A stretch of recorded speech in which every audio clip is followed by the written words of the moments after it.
Estamos iniciando mais uma aula do estudo da série psicológica das obras da benfeitora Joana de Ângelis. E hoje vamos dar prosseguimento às aulas sobre Deus, religião e religiosidade. E na aula de hoje vamos falar sobre religiosidade, dar prosseguimento sobre esse assunto. Falamos sobre religiosidade na aula passada e hoje vamos falar novamente sobre religiosidade. Para iniciarmos, vamos trazer o pensamento da benfeitora Joana de Ângelis no livro Triunfo Pessoal. A benfeitora nos diz assim: é necessário que a proposta religiosa se expresse no trabalho em favor do homem lúcido, ao invés da repressão daquele ser inferior e nele vige, ajudando-o a melhorar-se, a operar, evitando esse rebele e o agrida. Então, é necessário, como nos diz a benfeitora, e as propostas religiosas, todas as religiões, possa ensinar o homem a sublimar os seus sentimentos, a transformar os seus impulsos, e não mais a ensinar o homem a só conter os impulsos. Pois se conter o impulso sem ensinar ele a se autoconhecer, perceber da onde está vindo aqueles impulsos, seus sentimentos, ligados a aqueles impulsos, ou seja, nós não estamos ajudando aquele indivíduo a crescer, a se libertar. Então, a religião tem esse papel de educar o espírito. Educar não o homem, mas o espírito. Pois nós somos ainda, como nos ensinam os benfeitores, nós agimos pelo impulso, depois a gente vai pensar, depois a gente vai sentir. E a espiritualidade nos ensina, os benfeitores nos ensinam, e nós devemos primeiro procurar sentir, entender os nossos sentimentos, para que depois possamos pensar e aí por último agir. E é ser o homem manso, como nos diz o ensinamento do Cristo. Bem-aventurados os mansos, pois eles herdarão a terra. Os homens futuros, a nova geração, serão espíritos e têm uma mansuetude. Um espírito e não mais agressivo, impulsivo, É um espírito mais tranquilo, um espírito mais pacífico. E nós deveremos, como todas as crenças religiosas, ajudar esses espíritos reencarnados aí na Terra, todos nós, a trabalhar o lado emocional, a criar esse ambiente saudável. Nós vamos trazer mais um pensamento da benfeitora Joana de Ângelis no livro Psicologia da Gratidão. Ela nos diz assim: o indivíduo necessita de um comportamento rico de religiosidade, isto é, de convicção interior, não de uma religião formal que muitas vezes o entorpece na ritualística ou na presunção de ser eleito em detrimento de outros. E a benfeitora já fala diretamente para todos nós. Então nós necessitamos de enriquecer o nosso espírito com os valores da alma, os valores eternos, os valores que não mudam, os valores imutáveis, e não criar formalidades. A maioria das doutrinas religiosas criam formalidades. Então, ensina o indivíduo, sempre vai fazer uma oração, coisa simples, mas vai fazer uma oração, todo mundo faz igual, Não, a oração é algo de comunicar com Deus, de interagir com Deus. E cada um tem uma forma de falar com Deus, de se manifestar com Deus. E aí as religiões ficam apodando essa libertação do indivíduo, ficam criando rituais. E nós, como somos seres ainda muito ligados à matéria, nós gostamos do ritual. Tem que vestir tal roupa, tem que fazer tal coisa, tem que pegar na mão assim, assim. E nós vamos criando rituais para nos se manifestar com Deus, interagir com Deus. E a espiritualidade nos ensina, não precisa nada disso, né? Nós precisamos sim enriquecer o espírito e somos os valores divinos. E aí cada um tem uma forma de se relacionar com Deus. Vamos trazendo mais um pensamento da benfeitora. No livro O Homem Integral, ela nos diz assim: ao invés da proibição astradora e do dogmatismo irracional, agressivo à liberdade de pensamento e de opção, a religião deve favorecer a investigação em torno dos fundamentos existenciais, das origens do ser e do destino humano, ao lado dos equipamentos da ciência, igualmente interessada em aprofundar as sondas das pesquisas sobre o mundo, o homem e a vida.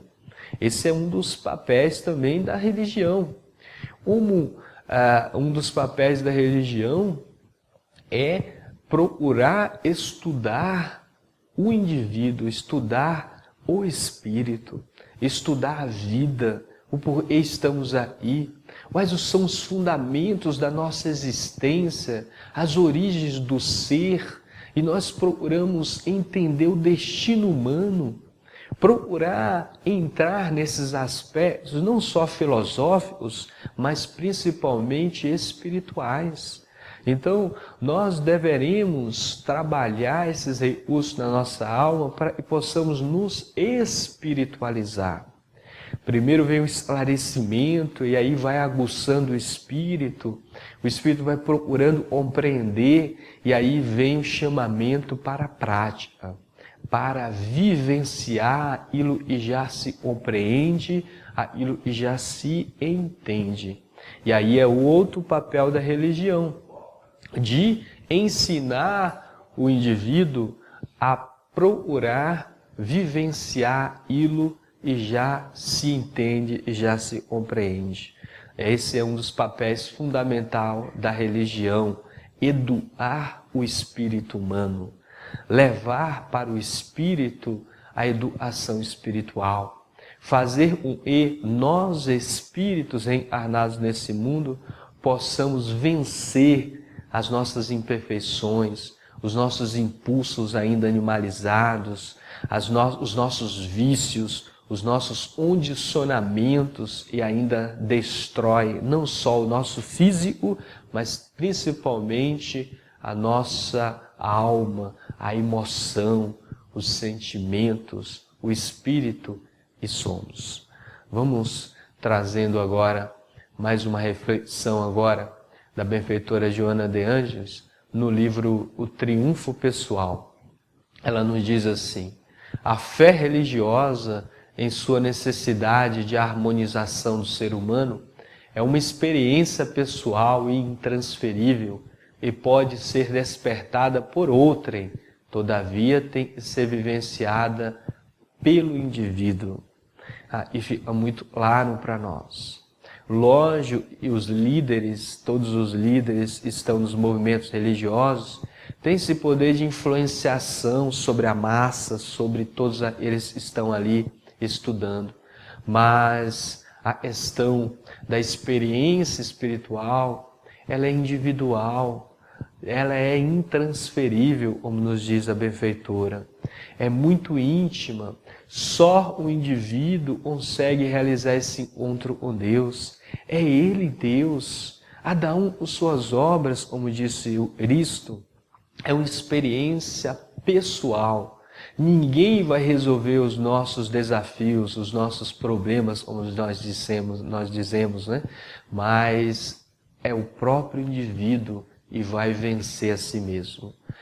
Nós vamos prosseguindo aqui com mais um pensamento da benfeitora Joana de Ângeles no livro O Homem Integral. A benfeitora Joana de Ângeles nos diz assim: já não se torna então importante a religião formal e circunspecta, fechada e sombria, mas a religiosidade interior e aproxima o indivíduo de Deus em toda a sua plenitude.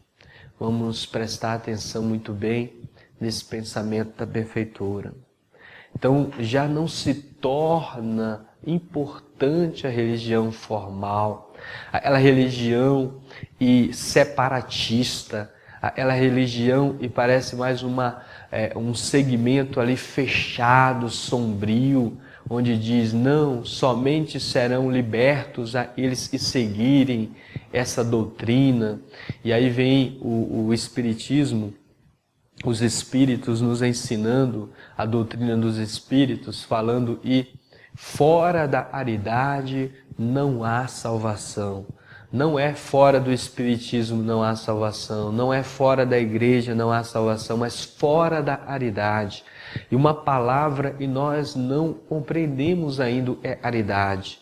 Quando Kardec perguntou para os benfeitores espirituais como é que Jesus entendia a aridade, qual era o pensamento do Cristo sobre a aridade, eles responderam, benevolência para com todos, indulgência para as imperfeições alheias e perdão das ofensas.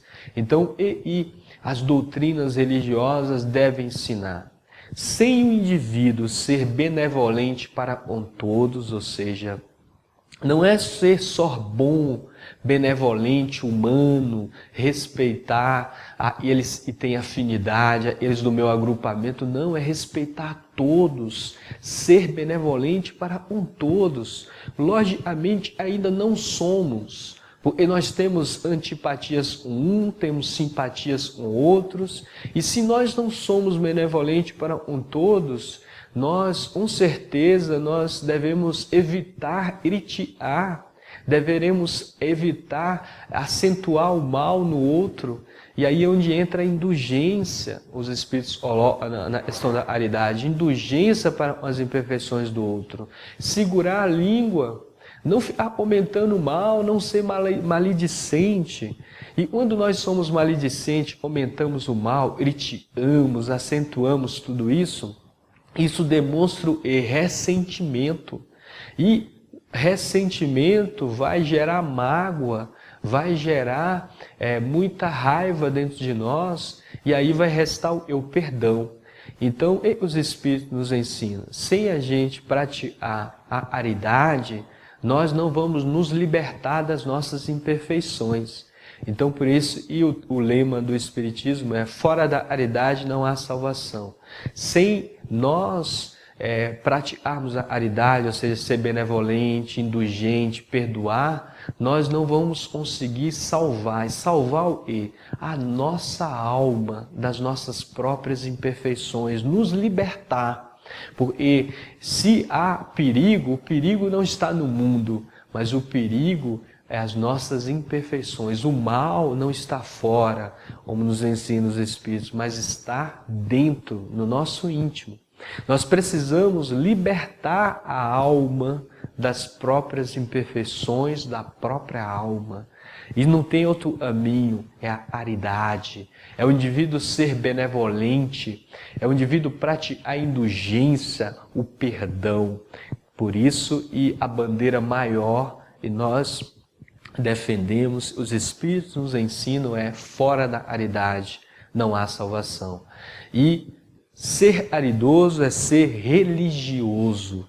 Então, quando nós somos caridosos, nós estamos praticando a religiosidade, nós estamos nos espiritualizando.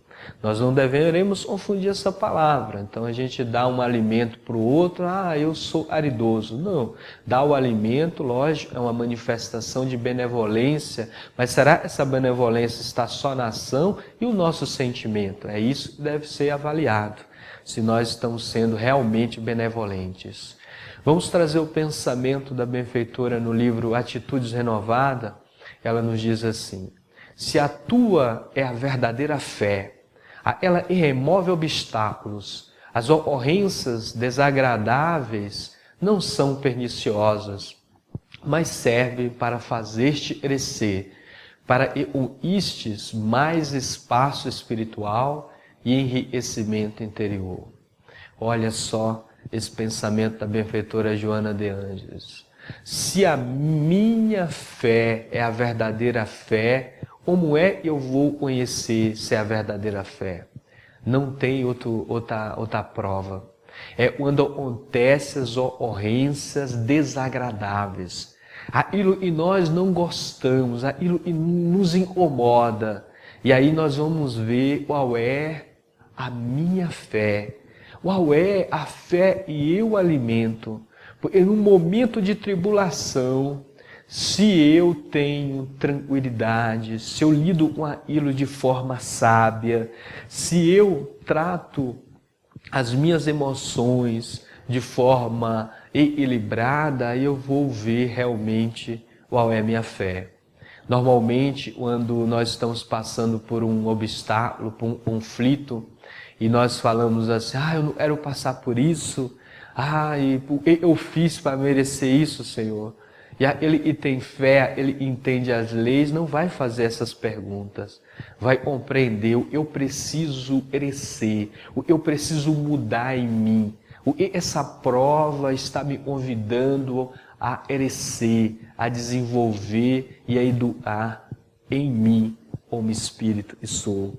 Porque tudo na vida é para o nosso próprio crescimento, como nos disse o apóstolo Paulo. Dai graças a tudo, pois tudo concorre para o bem do Senhor. Pois tudo na vida visa o crescimento do Espírito. Então este é o caminho que nós devemos seguir. Ser religioso é aproveitar a oportunidade da vida para o nosso próprio crescimento espiritual. Ser religioso é ser uma pessoa mais humana. Ser religioso é ser benevolente, não para os meus familiares, para os meus amigos, mas ser benevolente para com todos. Ser religioso é viver como Cristo viveu, é pensar como Cristo pensa, é sentir como Cristo sente, pois Ele é a nossa referência de um ser religioso, de um ser integrado com Deus. Se Jesus é o nosso exemplo, nós deveremos seguir os seus exemplos. E nós, seguindo os exemplos de Jesus, aí sim nós vamos nos libertar das nossas próprias imperfeições. Nós estamos chegando ao final de mais uma aula. Nós agradecemos a todos que nos acompanham assistindo às aulas. Nós agradecemos aí a todos, por estar acompanhando, participando desse estudo, e pedimos sempre que possa estar divulgando as aulas, compartilhando, comentando, e nós estaremos aí sempre trabalhando em prol do nosso próprio crescimento. Jesus nos ajude e assim seja.